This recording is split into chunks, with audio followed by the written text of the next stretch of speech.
Fala pessoal, aqui é o professor Herbert Almeida. Nesse vídeo eu quero falar sobre uma notícia muito importante, que é a confirmação de AFT no concurso nacional unificado. Mas segura aí que eu vou falar muito mais do que isso. Eu quero trazer para vocês, a partir das informações que nós temos agora, de forma franca, o que você deve fazer daqui para frente, o que pode mudar em relação às disciplinas, o que a gente sabe de fato de informações. Esse será o vídeo talvez mais completo que você vai ter, porque eu vou trazer as informações que nós temos de fato sobre o concurso nacional unificado. E já adianto para vocês que essas informações estão evoluindo muito rápido. De um dia para o outro, já surgem outras novidades. Então vamos começar aqui o nosso vídeo. E o primeiro ponto que eu quero trazer para vocês é o que nós temos de fato até agora. Aqui eu vou falar de fatos e a partir disso aqui eu vou trazer mais informações e depois uma proposta de solução do que você deve fazer daqui para frente, tá? Então onde é que surgiu essa confirmação? Surgiu a partir de uma entrevista que aconteceu, salvo engano, na segunda-feira, em que o ministro ele pegou e confirmou que o concurso de FT iria acontecer dentro do concurso nacional unificado. Veja que até agora nós não temos um documento oficial do Ministério confirmando a adesão. Houve apenas um podcast. E aqui da onde nasce essa informação é muito importante para a nossa tomada de decisão. Porque quem acompanhou o podcast percebe que o ministro ele não tem tantas informações técnicas assim a respeito do concurso. Nos outros vídeos que eu falei sobre o concurso nacional unificado, eu falei que de um lado nós temos a análise técnica, e a gente vê que esse concurso ainda tem muita coisa para aprimorar, e do outro lado a análise política, e a análise política ela independe da análise técnica. O ministro, quando ele faz essa entrevista, ele está fazendo uma análise política, ele fala que conversou com a ministra Esther Dweck no dia anterior, que disse que eles têm essa intenção, mas você vê que ele não está com a informação técnica da assessoria dele realmente trazendo as informações aqui para frente. Por que é importante trazer isso para vocês? Porque quando vem esse tipo de informação, a gente sabe que muita coisa pode evoluir. Eu não acho que vá voltar atrás, eu acho que a FT de fato será do concurso nacional unificado. Porém, ainda muita coisa deve acontecer daqui até a confirmação da adesão e mais adiante a forma como será elaborado o edital. Professor, e por que todo mundo está fazendo esse estardalhaço? Porque é normal, a gente tem que dar notícia para vocês e todas as redes de comunicação, elas têm que tentar sair antes. Então, na primeira fagulha de informação, todo mundo já corre dar a notícia, ainda que ela esteja incompleta, ainda que mais adiante ela vai evoluir. Veja que a cada dia que a gente faz uma live sobre o concurso nacional unificado, no dia seguinte ou 2 ou 3 dias depois, essas informações já se tornam desatualizadas, tá? Então, por isso que nesse vídeo eu quero trazer para vocês o que nós temos de fato sobre o concurso nacional unificado, até para você entender o cronograma e poder tomar a sua decisão da melhor forma possível. E aqui eu vou começar mostrando para vocês em que momento que está o concurso nacional unificado, porque uma coisa é o discurso, outra coisa é a prática. No discurso, esse concurso já está bem adiantado, o edital deve ser publicado até dezembro, com provas sendo realizadas em fevereiro ou março. Só que na prática a gente vê que ainda existem algumas dificuldades que devem ser superadas. E aqui eu estou mostrando para vocês a minuta de proposta de decreto que irá constituir a comissão que vai debater os temas sobre o concurso nacional unificado. Na prática, essa comissão ela já está, boa parte dela já está trabalhando, já está com as mãos na massa, mas oficialmente ela ainda não foi constituída. Então veja que quando a gente começa a falar do concurso nacional unificado, que parece muito adiantado, na verdade, na prática, a gente vê que sequer a comissão oficial foi constituída. E esse decreto eu acredito que ele será publicado na semana que vem, tá? Ela vai constituir aqui quais serão os membros da comissão que vai tratar dos detalhes do concurso nacional unificado. Essa minuta de decreto não tem nada demais. Tanto que quando sair isso aqui, a sua vida, a sua preparação não vai mudar em absolutamente nada, porque ele é apenas um documento mais burocrático que define qual é a comissão, define quais são as diretrizes que devem ser debatidas nesse concurso nacional unificado. Mais adiante fala da competência da comissão e veja que não tem nada sobre o concurso em si. Só por esse documento a gente não consegue perceber nada. O que ele vai falar assim, que os editais dos concursos dos órgãos e entidades que aderirem ele chama de CPN, deverão ser publicados em até 6 meses a contar da publicação do presente decreto, não se aplicando a regra do artigo 40 do decreto 9739. Ou seja, o que esse decreto vai mostrar para a gente é que ele dá até mais um fôlego para os órgãos soltarem os seus editais. Porque o edital de AFT, por exemplo, ele deveria sair até dezembro desse ano, que é quando vence o prazo de 6 meses da autorização. Com isso aqui, a gente ganha mais 6 meses para publicar o edital a partir da publicação desse decreto. Ou seja, se esse decreto sair na semana que vem, a gente ainda tem mais 6 meses para soltar o edital do concurso unificado. Então perceba que tem muita coisa ainda que pode evoluir e eu quero mostrar isso para vocês com fatos. Ok, vamos adiantar mais um pouquinho ainda sobre o que se sabe, né? E aí, outra coisa que a gente sabe é segundo as informações, o concurso nacional unificado tem edital previsto para dezembro e com provas previstas para fevereiro. Mas eu já coloco aqui nas minhas informações ou março, porque em uma das informações o pessoal já está falando em edital em março, então eles já começam a colocar esse edital mais adiante. Então tem duas coisas que estão pendentes. Edital em dezembro será no decreto, na minuta de decreto, prevê 6 meses a partir da publicação do decreto. Então, esse edital eu já acho que vai ficar para o ano que vem, já é minha aposta. Prova em fevereiro ou março? Pouco provável. Eu já acho que essas provas vão ficar mais adiante, considerando tudo que deve evoluir aí. Beleza, ok, vamos lá, mais algumas informações que o pessoal está me questionando muito. Professor, e a gente já tem a confirmação da banca organizadora do concurso nacional unificado? Porque está todo mundo por aí dizendo que a banca deve ser o Sebrasp, que vazou um documento mostrando que era o Sebrasp. Olha, quem acompanhou a live que eu falei sobre o concurso nacional unificado há 2 semanas, quase 3 semanas, eu já falei desse documento que falava do Sebrasp e já expliquei o que ele queria dizer. Então, você deve estar recebendo aí em grupos, sendo bombardeado por informações, falando, vai ser o Sebrasp, vai ser o Sebrasp, e a notícia não é bem essa, tá? Qual que é o documento que o pessoal está dizendo para confirmar que seria o Sebrasp? O documento é esse aqui, ó, em que existe, naquela live que o Ministério da Gestão e Inovação fez há 2 semanas, eles tinham um slide que falava isso aqui. Esse slide não foi mostrado durante a live. Ou seja, eles mostraram até uma parte do conteúdo dos slides e esse aqui em específico eles não mostraram. Por que será que eles não mostraram? Será que foi porque eles perceberam uma falha no slide? O que foi? E nesse slide falava assim, ó, valor a ser pago ao Sebrasp em reais. E conforme a quantidade de inscritos, você colocava aqui o valor das inscrições. O que eles queriam mostrar com esse slide? Eles queriam mostrar que com o concurso unificado, o custo de uma inscrição de concurso público seria bem mais baixa do que normalmente é, já que uma das bandeiras deles seria a democratização do acesso aos cargos públicos, tanto pela realização em 179 cidades, tanto também baixando o custo da realização do certame, tá? E por que se fala Sebrasp aqui? Porque esse documento ele vem mais ou menos de ideias que o INEP passou sobre o Enem. Lembrando que eles chamam isso aqui de Enem dos concursos. Na própria página do Ministério da Gestão e Inovação, em que eles falam sobre o concurso nacional unificado, eles colocam aqui, a página vai estar meio cortada, mas aqui eles vão falar que eles querem fazer um modelo semelhante ao Enem. Então eles trabalham muito em cima disso, né, do Enem. E aí, a partir daí, eles coletam informações sobre a realização do próprio Exame Nacional do Ensino Médio. E quem que realizou o último Enem? O Sebrasp. Então, por isso dessa informação de Sebrasp aqui. Não significa, não tem nada a ver com o Sebrasp será a banca organizadora. Professor, mas qual que você acha que vai ser a banca de fato? Olha, eu acho que o Sebrasp de fato seria o favorito, considerando a envergadura desse concurso. Mas já existe essa informação? Não, não existe. Todas as outras bancas grandes ficam no páreo. Só para vocês terem ideia, o Enem já foi realizado pela VUNESP, pela CIES Gran Rio, já foi realizado pela FGV, o último foi realizado pelo Sebrasp e já foi o próprio INEP realizando o Enem. Então isso ainda pode evoluir. Nós não temos essas informações detalhadas ainda sobre a banca organizadora. E por que isso é importante? Porque eu já estou vendo aluno falando, agora eu só vou resolver a questão do Sebrasp. É cedo demais para tomar esse tipo de decisão. Vamos evoluir mais um pouquinho. A próxima questão que eu vou trabalhar com vocês é: e o conteúdo programático, professor? Vazou num grupo aí que eu estou estudando uma possível ementa desse concurso, professor. Você está sabendo sobre essas informações? Olha, vou mostrar para vocês qual que seria uma possível composição do concurso nacional unificado. E quando eu digo possível, isso não está confirmado. O que todo mundo está vazando e mostrando por aí em grupos é essa tabela aqui, que está num documento chamado Guia Referencial dos Concursos Públicos. Para vocês entenderem de onde que sai esse Guia Referencial de Concursos Públicos, o guia é esse documento aqui, tá? Esse documento, ele está disponível na página da ENAP. Se você jogar no Google Guia Referencial dos Concursos Públicos, você vai ver esse documento. É um documento aqui que eu acho que deve ter umas 200 páginas, 188 páginas, e que ele foi um estudo da Escola Nacional de Administração Pública sobre como que devem ser os concursos públicos para que eles selecionem pessoas vocacionadas para a profissão pública e pessoas que estejam preocupadas com políticas que o governo defende, como, por exemplo, inclusão, acesso aos serviços públicos, entre outras atividades, tá? E esse documento, ele tem essa tabela aqui, que é uma sugestão, porque esse item 8, ele está dentro de um item que é uma minuta de edital de concurso público. E essa minuta é uma referência para a realização de concursos públicos. Não é uma prescrição, não é uma obrigação.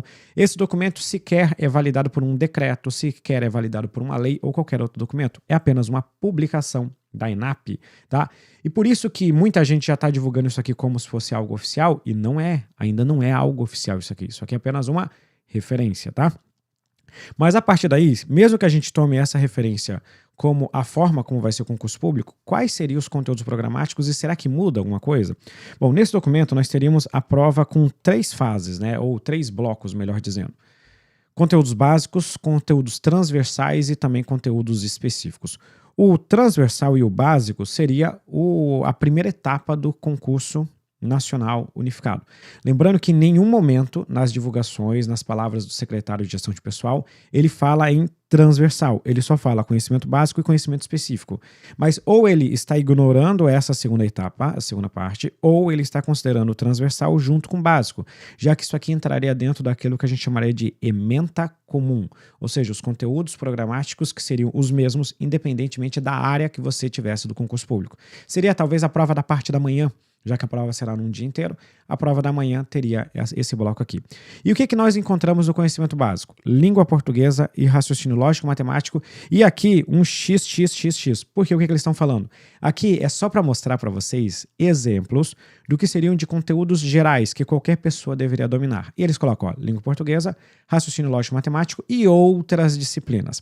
Aí um monte de gente que já está falando, vai ter menos disciplinas, vai mudar isso, vai mudar aquilo, não está considerando que aqui nesse XXXX eles podem colocar mais umas 3, 4, 5, 6, 7, 8 disciplinas. Nós não sabemos ainda quais serão as matérias que vão entrar aqui. Apenas existe uma referência de ter português, que todo mundo já sabia, e raciocínio lógico, que já era muito provável também de acontecer. Então, a priori, não muda nada.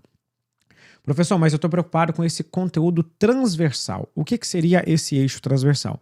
Lá no guia referencial dos concursos públicos, nós temos o chamado eixo transversal. E, essencialmente, esse eixo transversal ele vem de uma ideia de que você tem que ter as competências transversais das pessoas que irão trabalhar no setor público, como, por exemplo, seleção, resolução de problemas em base de dados, a partir de informações, foco nos resultados para os cidadãos, mentalidade digital, comunicação, trabalho em equipe, orientação por valores éticos e visão sistêmica. Eles vão falando isso. Isso tudo vai ser disciplina? Não. Porque quando você começa a ler as informações sobre o eixo transversal, você não vê exatamente uma indicação de disciplinas para o concurso, mas sim ideias, diretrizes. Inclusive, quando nós voltamos para cá, ele fala assim, ó, recomendamos que a base para a elaboração das questões desse item sejam as matrizes de desenvolvimento de competências para o setor público brasileiro.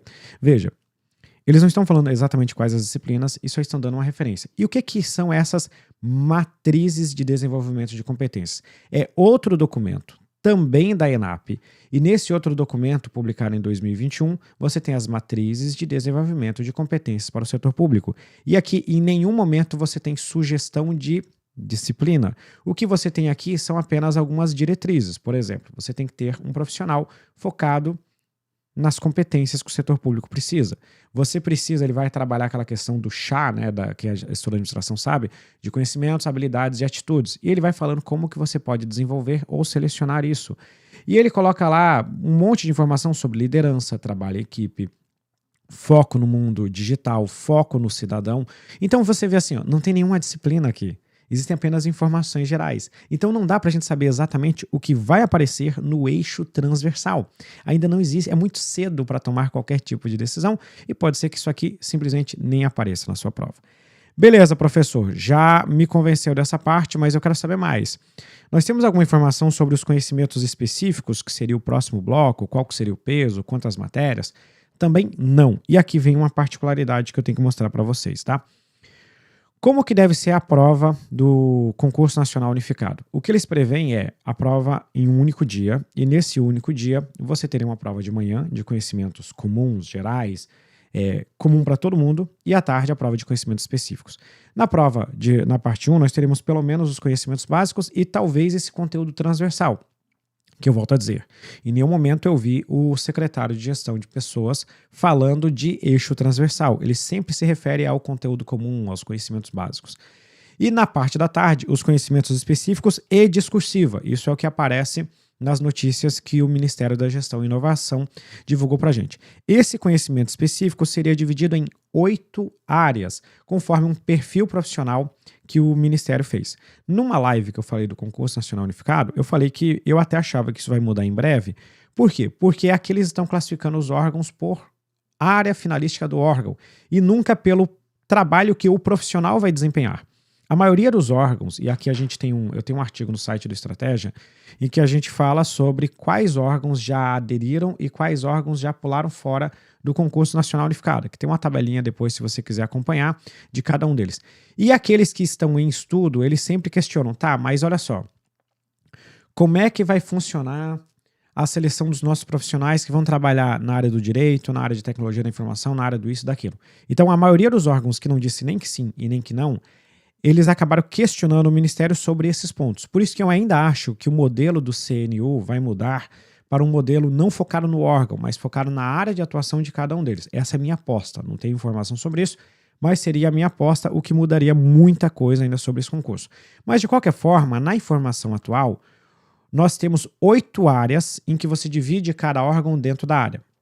O concurso de FT estaria no bloco 6 junto com a Previc. Mas qual que é a informação mais nova que nós temos? Que a Previc, no momento que ela divulgou a adesão para o CNU, ela pediu para mudar para o bloco 1. Com isso, só fica a FT aqui. Isso é definitivo? Não sei. Mas hoje nós teríamos um bloco 6 exclusivamente com a FT. E qual que seria a boa notícia disso aqui? Que provavelmente o edital seria elaborado com base nas prescrições do próprio AFT. Ou seja, a ementa talvez não iria mudar tanto em relação àquilo que nós já esperávamos. Como a AFT está ficando sozinho no bloco 6, ele não depende dos demais órgãos para definir exatamente qual que será o seu conteúdo programático. Então, na prática, quando a gente vai falar sobre os conhecimentos básicos, várias disciplinas podem ter ali, além de português e raciocínio lógico, várias outras podem surgir, e aqui pode vir um administrativo, um constitucional, uma informática e dados, já que o pessoal está falando de foco no conhecimento digital, foco na era dos dados, foco nisso, foco naquilo, mas não tão aprofundado assim, porque você tem que lembrar que essa ementa, se aparecer no conhecimento básico, será comum para todo mundo. Então não faz sentido talvez se aprofundar tanto assim. Então eu acho que vem uma informática com dados mais de leve, semelhante ao que aconteceu no concurso da Câmara dos Deputados. No conhecimento específico, aí matérias que vão interessar ao AFT em específico, e eu vou falar um pouquinho sobre essas matérias já nesse vídeo. Ok, professor. A partir dessas informações, o que a gente deve fazer? O primeiro é manter-se calmo e seguir o rumo, porque se você ficar o dia inteiro pingando internet em grupo de estudos, ouvindo um monte de gente falando um monte de baboseira, você não vai fazer o que tem que estudar. Tem muita gente que está nesses grupos achando que vai conseguir uma notícia super bombástica, que vai fazer essa pessoa sair na frente, e com esse 1 ou 2 dias que ela vai sair na frente, ela vai conseguir aprovação em concurso público. E não será isso. Não vai ser a pessoa que vai receber a notícia bombástica, inédita, antes dos demais que vai conseguir aprovação. Vai ser aquele que está estudando, que está, ao invés de perder tempo com isso, mantendo o foco nos estudos. E com isso avançando naquelas matérias que são certas, como direito do trabalho, direitos humanos e assim sucessivamente. Então mantenha-se calmo, siga o rumo e não fique dando ouvidos para a primeira notícia que você receber por aí. Segundo, reforce as matérias certas. E o que eu enumero aqui como matérias certas? Tem uma que eu acabei não colocando aqui, mas vou falar também. Direito do trabalho é certo, direitos humanos é certo, e mais certo do que nunca, porque o próprio referencial lá fala em direitos humanos, foco no cidadão, na pessoa, isso e aquilo. Segurança e saúde do trabalho também é certo para o concurso de FT se ele ficar sozinho no bloco 6. Legislação trabalhista também é certo para o concurso de FT se ele ficar no bloco 6. Só com uma ressalva que no último edital, legislação trabalhista não veio tão pesado assim, e eu estou vendo um monte de gente se matando estudando isso, e a gente não tem certeza que ela veio com peso maior. Português é certo, administrativo e constitucional são certos, raciocínio lógico também é certo, e aí aqui eu fico assim, informática e dados, eu acho que ou um ou outro ou os dois será certo. Não acho que vem tão aprofundado, eu acho que vem mais básico, considerando agora que estará dentro do CNU. Eu acho que a única coisa que muda, é uma certeza, no meu ponto de vista, que dados não vem como um concurso tão pesado assim. Vem, mas vem de forma mais light. E aqui, talvez o que poderia aparecer ou não é a administração geral e pública, que teve peso alto no último concurso, e a gente ainda não sabe como que vai ser. Então, reforce as matérias que são fortes e que efetivamente terão um peso maior e vão mudar a sua aprovação. Principalmente essas 3 primeiras aqui, português, administrativo e constitucional, que são matérias que, talvez raciocínio lógico, mas são aquelas matérias que são certeiras. Você avançando nessas matérias, fica mais fácil de fazer o dever de casa no pós-edital. Todo edital, todo concurso terá alguma novidade. E quem consegue vencer bem a novidade? Aquele que já fez o dever de casa em relação aos conteúdos mais importantes. E para fechar, que seria o item 3, manter a regularidade e cuidar da sua saúde mental. Esse é o terceiro ponto que eu falo. Por que manter a regularidade? Siga estudando, siga com seu plano de estudos. Ainda não é hora de mexer no seu plano de estudos. Cuide da sua saúde mental. Deixa um pouquinho afastar essas notícias bombásticas que ficam perturbando a gente e tenta manter a concentração nos seus estudos, que é o que será mais importante. O que eu faria? Deixa um dia da semana para você tomar ciência das informações. Normalmente no sábado ou no domingo, você toma ciência das informações e depois desliga, deixa a coisa acontecer, que quando a notícia de fato for importante, ela vai chegar até você de alguma forma, tá certo? Um vídeo um pouquinho mais longo, porém importante, sobre o concurso de FT. Se você gostou, não se esqueça de deixar o like, compartilhar nos seus grupos de estudos para ajudar o pessoal a baixar essa ansiedade e manter a concentração dos seus estudos. Um abraço, fiquem com Deus e até a próxima.